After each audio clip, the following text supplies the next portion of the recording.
With Farmers, you could get savings just for becoming a customer. It's a little extra something. So to tell you about it, we're adding a little extra something to this ad. Precious baby giggles. When you switch to Farmers, you could save an average of $437 on your home insurance. And that's a whole lot of something, baby. Aw, get a quote at farmers.com. We are farmers. Bum, bum, bum, bum, bum, bum. Based on average nationwide annual savings survey data July 2020 to 21. Underwritten by Farmers Trucker Fire Insurance Exchanges or affiliate. Products not available in every state. In 1987, a former prosecutor named Margaret Kuhn took her dog for a walk in one of Louisiana's safest and most affluent parishes. The next morning, she was found dead on the side of the road. 34 years later, the crime remains unsolved. No one is safe. Listen to Gone South, Season 1, Who Killed Margaret Kuhn? A documentary podcast from C13 Originals. Available on the Odyssey app or wherever you listen to your podcasts. And Aditi is right there. She's on the field getting you ready for Monday Night Football at Heinz Field for the NFL Network and with us for the next hour. Ben Roethlisberger, I mentioned the shoulder injury, Aditi. What do you know about it? Is it something that Steelers fans should be worried about tonight? No, I don't think so. I think that the poor guy's 39 years old, and every week there's going to be something. He reminds me of like one of those statues you'd see in a skin lotion commercial where there's constant like cracking of like the skin and bones, and every week something new Yeah, just but that's falls not off good, of though. him. If you guys are telling me 39-year-olds break down, that still doesn't give me peace of mind. Tom Brady, not a typical 39-plus-year-old quarterback. Drew Brees' body broke down like this every year, and he kept himself in way better shape. Okay, but than Ben. how am I to hope or expect the Steelers to play better in December and January if every week it's something new on the injury report? I think because the process is getting so much better, guys. I mean, the idea of what this offensive identity is, or whatever it is, that's coming into relief, I guess, better than it was a while ago. And look, this is a team where the offensive line is getting better. They are going to run the ball. They have run the ball better 3 weeks in a row now. The line has gotten better. They've protected Ben more. And I think that he's more comfortable doing what is asked of him, which is not putting the whole team on his shoulders. Do you anticipate a change to get made on the offensive line? Finney's probably going to be inactive. Does that mean Banner slides in and will he start, Aditi?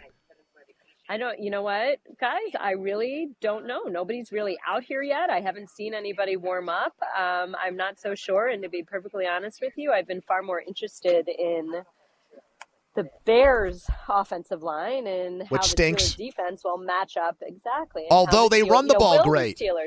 How's that work? They got a crappy line, but they run the ball down people's throats. It's kind of a conundrum. I don't really get that. Bad line, but they run the ball when they want. I think a lot of it has to do with Justin Fields' mobility and having to pay attention to him and the speed with which he can get out. And I think a lot of it has to do with these running backs who are really good downhill runners, and who have speed to do that. I think the big key here today is that the Steelers play as good team defense, which I know doesn't sound sexy, but that they are just as disciplined as they were a week ago.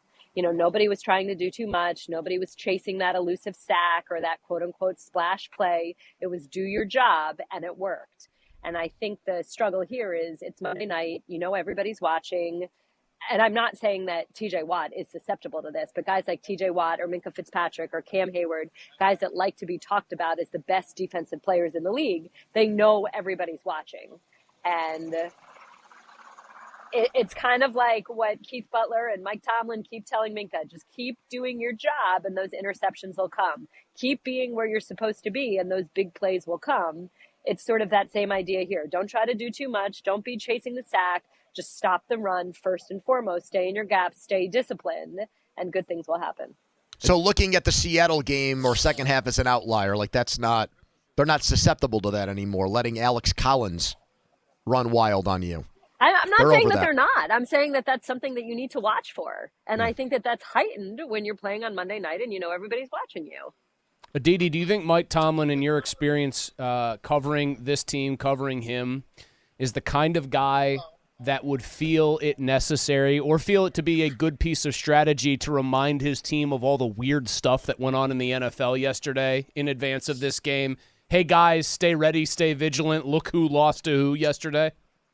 I think, you know what? I think that that's his message every week anyway. I think that his whole idea is everything we want is right in front of us, you know, and the whole idea is concern yourself with yourself, concern concern yourselves with us and don't worry about what happens outside. I mean, that's pretty consistent everywhere you go. You know, Baker Mayfield said the same thing a week ago. The Ravens will say that. The Steelers say that. I mean, I think it was just last week that Ben Roethlisberger and Baker Mayfield answered a question exactly the same. And that was that idea that I hate the line, control your own destiny, but players use that all the time. I mean, can you control destiny, or is destiny destined? So then you really can't control anything. Anyway, but that's I digress. I just saw Craig pass out there in the producer's booth trying to comprehend what you just said.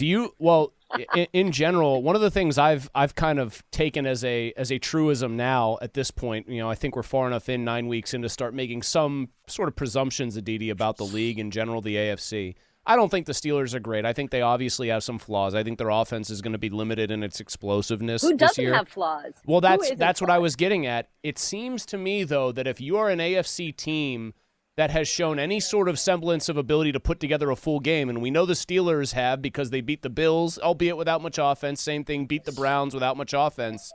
It's starting to look like this conference is wide open and that the boogeyman Chiefs are not going to be getting it together anytime soon on offense.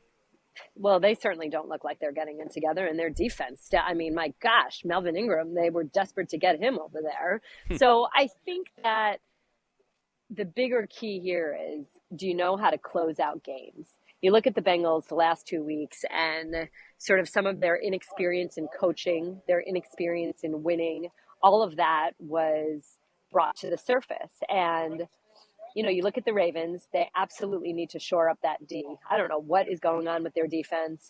They have a lot of injured players. I think they're up to 18 guys on IR right now. All of that is alarming, but I would take it as a positive that the Ravens are able to close out so many close games. I think they've had 4 games that in the second half, they had less than like the analytics said they had a 15% chance. Well, Jackson's got like 3 double-digit comebacks. Yeah, as a guy I think who was winless in his career in those situations coming into this year, he's suddenly shown a flair for like the John Elway fourth quarter comeback. Right, and each one breeds more confidence for the next one. I think that's significant. And so to that point, the Steelers and Mike Tomlin, Ben Roethlisberger's got tons of experience. Ben Roethlisberger is not going to get scared or cowed in the final 5 minutes of a game. Mike Tomlin has been in this moment over and over and over again. You think about the Bengals at the Jets a week ago. Zach Taylor hasn't been in this moment. His team had a 5-point lead in New Jersey with 4.5 minutes to go. You have one of the top 5 backs in the league in Joe Mixon.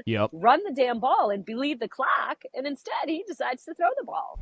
Even yesterday against the Browns, Joe Mixon, anybody watching that game could see he was on. And yes, that was a crazy game-opening interception by Denzel Ward, but immediately the Bengals came back and scored. You weren't out of that game. You didn't have to go away from the run. I mean, it was a travesty that Joe Mixon only carried the ball 13 times. Aditi, it's sort of, you want to wear down teams. You have to, but again, the reason I'm saying this is make smart decisions. And I think in a conference where no one is far and away above anybody else, I mean, I still think that the Browns are ridiculously talented. No, their defense has been playing very, very well. The Beckham thing is, I know their defense had a huge hand in that game with the Ward pick 6 and everything else they did after that. The Beckham thing where people as sort of a conventional wisdom take that actually appeared to be true said, oh, they're better without him last year. It's almost hilarious how quickly that took hold again, at least for 1 week this year. I mean, and Pony and I said this last week. We were both worried about what would happen to them after Odell was gone because, and by worried we mean they might get on a big roll because now they don't have that sort of, that albatross in the locker room, the elephant in the room everybody knows is there, and it certainly looked like that was the case yesterday.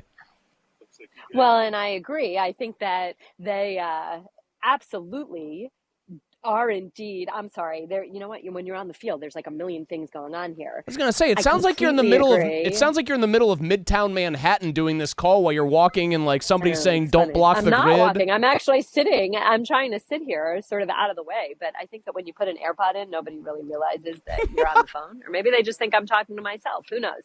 Anyway, I do indeed. I actually said this earlier. I can see the Browns going on a run right now. The big caveat here is Baker Mayfield is one big hit from being done for the season. Yeah. I mean, let's not forget, he's playing with a torn labrum. He's playing with a fractured humerus in that shoulder, and he goes down bad. And the thing is he is indeed being smart. I saw him do it against the Steelers, and I saw him do it again yesterday. He is a guy that fights. Even in the face of you are absolutely being sacked, he will try to avoid something. He's not right now. When he knows he's sacked, he's going down. But even still, we saw it against the Steelers. There's a pile, and I saw it again yesterday. Baker took himself out. He went down, and there was still a pile on top of him. And he actually came up with some blood in his leg on that one. So in the heat of the moment in a scrum like that, when defensive players are, trying to rip a ball loose or this or that in Baker's nature, you don't know. I mean, there's still a lot of football to be played. But having said that, the Browns defense, my God, can you tell I'm tired? I'm sorry. The Browns defense, they spent the entire offseason shoring up that defense. It is indeed playing much better. If you look at it statistically, it's playing very well. The one missing piece was sort of getting those turnovers, and they come in bunches. Yesterday, there were 3 of them. And I know that there are quite a few defensive players over there that think that's sort of what they needed to open the dam some. So we'll see. I think that if Baker can stay healthy, this is a team that can get on a run here. Nick Chubb, my gosh, what did Nick Chubb look like yesterday? He's ridiculously good. I don't blame you, though, for not wanting to talk about the Bears defense, because if they don't have Khalil Mack like they won't tonight, who cares? I mean, they won't have it sounds like they're going to be shorthanded significantly on that side of the ball. There's one part of me, Aditi, I want to bounce this randomly off you here. Given what the Bears defense looks like, and I'm not saying the Steelers would game plan necessarily for anything like this, but with how many people are missing, I could see it being a game where the Steelers, because of who isn't out there on the field for Chicago, actually do try to take some more shots here and there and feel compelled to maybe stretch and push the ball down the field. I mean, it's never a bad thing to do that, right? Put that on tape and then force other teams to have to defend it. So I think there's some truth to that. But I also think that the Steelers, we keep hearing, the thing is, when you keep hearing players say the same thing over and over, you recognize that it's messaging from the coaching staff. So we've heard Ben Roethlisberger, we've heard TJ Watt, we've heard all sorts of quote-unquote leaders on this team say, it's not always pretty, but it's a win. Or it doesn't matter how you win. Or sometimes they're ugly, but they still count as a win. And so I don't think that the Steelers are really concerned with style points. I don't know how much they're thinking about, what do we want to put on tape for next week and the Lions? I think they're just whatever it takes, come hell or high water, we need to win. Hello, I'm Jason Concepcion, former co-host of Binge Mode Ravenclaw with Gryffindor Rising, still repping the Night's Watch despite Season 8, and the host of Crooked Media's new podcast, X-Ray Vision. Every week, my guests and I will take you through the world of comic book movies, fantasy shows, and more. Join us as we deep dive into your favorite franchises, discuss fan theories, and the latest news. Listen now for free on Odyssey, Apple Podcasts, or wherever you get your podcasts. Farmers Policy Perks are that little extra something you can get when you're a Farmers customer. So to tell you about them, we're adding a little extra something to this ad, smooth saxophone riffs. When you have a Farmers home policy with guaranteed replacement cost, if your home gets destroyed, we'll pay to rebuild it regardless of your limits. Dig it. It's a whole lot of something. Get a quote at farmers.com. We are farmers. Bum, bum, bum, bum, bum, bum. Optional coverage not available in every state. Only available with select Farmers-branded policies subject to terms and conditions underwritten by Farmers Trucker Fire Insurance Exchanges or affiliate. Man, there are a lot of podcasts out there. Definitely. I mean, there's 3 million shows, 50 million episodes, and more every day. I mean, who has the time to figure out which ones are the best podcasts? We do. That's who. What's up, guys? I am Alicia Renee. And I'm Dax Holt. And we are your hosts of Pod Sauce, a podcast discovery show. Look at us as your podcast concierge. We do all the work for you. We listen to the shows, review them, pick the best episodes, and interview the hosts. Pod Sauce. Let us help you find your next binge. Tell them where to go, Dax. Go to podsauce.com.